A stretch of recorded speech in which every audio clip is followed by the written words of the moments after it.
昨天加密货币市场遭遇了地缘政治冲突升级和联准会超出预期鹰派态度的双重打击，比特币从本周最高点76000一路狂泻，迅速回流到7万整数关口附近。为什么这一次的下跌值得我们警惕？今天这支影片我们来跟进一下比特币的最新行情，分析那些隐藏在行情里的炸弹。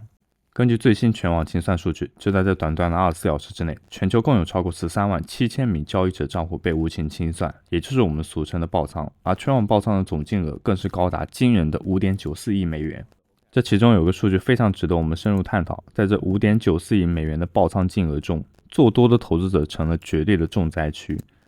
多单爆仓总金额超过了 4.97 亿美元，这代表什么？代表比特币在冲上7万6美元的时候，有极大比例的市场参与者被市场情绪带动，他们认为这一次是真突破，所以疯狂的加上杠杆，冲进去想要赚一波快钱。当多单被强制平仓时，系统会自动在市场上卖出这些部位，这又引发一连串的抛售潮，导致价格进一步雪崩，加速下跌。我们在前几支影片当中也不断提醒大家，在目前整体经济环境还不确定性，而且技术面并没有确认完全反转的情况下，不要盲目追高，不要看价格涨了几天就忘记我们还处在大级别的震荡，甚至是偏熊的结构里。深度挖掘一下到底什么原因导致昨天加密货币集体跳水，为什么好端端的反弹行情会突然夭折？这背后有两大核心原因。第一大原因，地缘政治冲突急剧升级，中东战事升级，刺激国际油价继续走高。那原油价格一旦飙升，最直接的后果就是通胀。那我们好不容易看到美国通胀数据有一点点降温的迹象，现在油价一涨，所有的运输成本、制造成本全部都要跟着往上垫高。对于资本市场来说的话，就是一个挥之不去的噩梦。所以在这种极度恐慌的氛围下，华尔街的资金首先做出的反应就是避险。那我们可以看到，美国三大股指全线下挫，标普500下跌了 1.4%， 创下了去年11月以来的新低。纳斯达克指数和道琼工业指数也都呈现了 1.4% 到 1.6% 的跌幅。当传统金融市场的资金在疯狂出逃，风险偏好骤降的时候，你觉得被视为极高风险资产的加密货币能独善其身吗？美股的暴跌产生了极大的连锁反应，直接将加密货币市场拖下了水。第二大原因，联准会释放强烈鹰派信号，年内降息预期被大幅压缩，紧缩的货币政策打击了流动性最为敏感的币圈。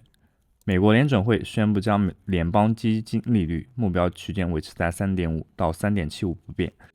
鲍威尔的措辞可以是非常严谨且强硬，他明确表示，如果我们看不到通胀方面的明显进展，我们就不会降息。这句话就像一盆冷水，直接浇灭了市场对于短期内迎来宽松资金的渴望。联准会预计2026年到2027年每年都只会降息一次。那根据市场最新的定价，交易员对于今年年内降息预期已经大幅收缩到只剩16个基点，那这意味着今年可能连一次完整的降息都看不到，这一点会比较关键。加密货币市场本质上是一个高度依赖流动性的市场，这相当于是一个巨大的水池，联准会的话就是控制水龙头的人，资金会倾向于流向更加安全的银行或者债券市场。如果水龙头不开，甚至在慢慢抽水，加密货币的水池的水就会越来越少。如果没有了新增资金的推动，比特币要怎么维持高昂的价格？这就是为什么更为紧缩的货币政策前景会对加密货币市场造成严重的打击。虽然大环境很逆风但最近也有发生一些历史性的时刻。美国证券交易委员会 SEC 正式批准了纳斯达克推展证券代币化的交易计划，这代表着区块链技术不再只是我们币圈人玩的游戏，而是正式合法加速的融入了全球最大最核心的美股市场。根据这个框架，符合条件的纳斯达克参与者可以选择将传统股票交易以区块链代币的形式来进行结算，这就好比是给传统股票市场装上了区块链的高速引擎。那这些代币化的股票将会和传统股票在同一个订单簿里面进行交易，拥有完全相同的价格、代码和投资者的权益。大家不要小看这个新闻虽然短期内这个消息被市场的恐慌情绪所掩盖，但从长远来看，这就是现实世界资产代币化最巨大的一步。如果华尔街资金一旦习惯使用区块链技术来进行结算股票，那未来他们的资金肯定会大举配置到比特币或以太坊等原生加密货币当中，那资产的摩擦成本可能会大幅降低。讲完了基本面，我们再来看一下技术面的走势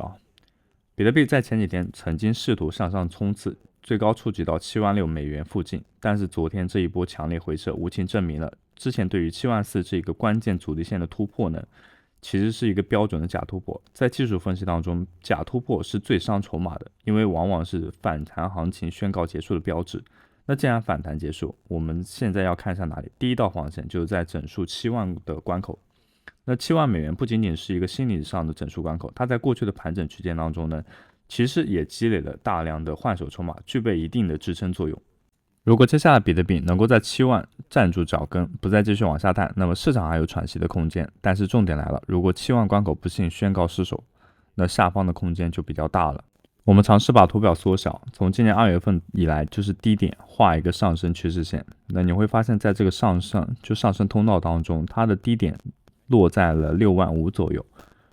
那么空军的下一个狙击目标可能会指向65500，就是这个价格区间的生命线。一旦这个位置被带量跌破，那就不再是简单的回档修正了。这个技术上宣告，就2月份以来的上升结构呢遭到彻底的破坏，市场极有可能会开启新一轮更深度的跌势，引发恐慌性的抛售。包括10月的下行趋势线目前比特币价格依然死死的压制在这一条宏观下行趋势线的下方，这代表着在比特币没有真正放量突破8万美元历史大关，彻底扭转10月以来的跌势。我们目前所看到的任何上涨、任何反弹，都只能被定义为熊市框架下的技术性修正，它都不能改变，或者也没有办法改变目前比特币处于熊市前景的残酷事实。那我们做交易的话，一定要顺势而为，在大趋势还没有确认之前，就每一次的拉升的话，都只能把它作为一个逢高减码、降低风险的机会，不是盲目追高。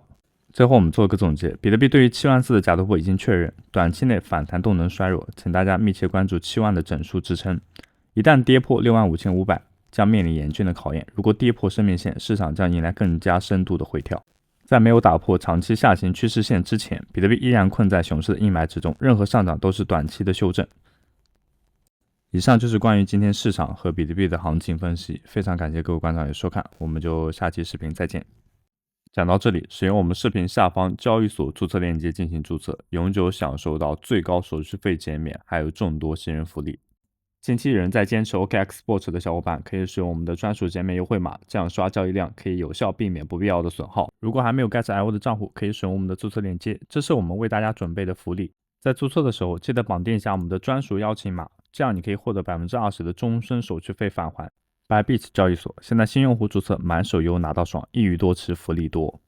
也可以关注一下我们在币安广场的账号。同样，如果自己在玩币安广场，多进行积极的发帖和互动。为什么呢？因为币安广场内置的一些空投活动，通过简单的参与，比如说转发帖子、关注，然后以及是发内容和文章，都可以得到相对应的积分。那这些积分的话，都是他给到奖励的凭证。在做这些任务的时候呢，也不要忘记我们阿尔法指标平台每日签到和观看视频。这些积分的话，都是空投简要的唯一要素。我们正在积极推动空投。最后插播一下 ，PL Labels 可以进行空投注册了。然后很多人都应该是没有资格的。如果你有资格的话，请提前进行一下注册。恭喜那些有资格的屌毛。